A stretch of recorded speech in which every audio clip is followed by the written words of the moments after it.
বারে বাহ, কত সুন্দর একটা মাসকলাইয়ের ডাল, একবার জকজকে তকতকে।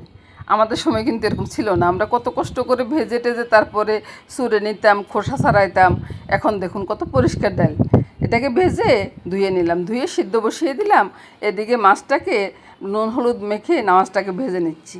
আর ডালটা ম্যাশ করে নিলাম, আদা ম্যাশ আর কি, অর্ধেকটা ম্যাশ করে তারপরে রেখে দিলাম। তারপর মাছগুলো ভেজে উঠিয়ে নিলাম।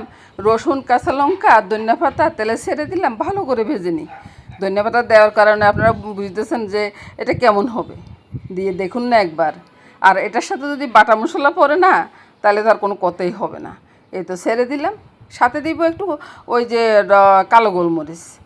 তারপর মাছগুলোকে একটু নেড়ে ছেড়ে কষিয়ে নিলাম, তারপরে ডালটা ছেড়ে দিচ্ছি। আহ, কত সুন্দর একটা ডাল রান্না হয়ে গেল।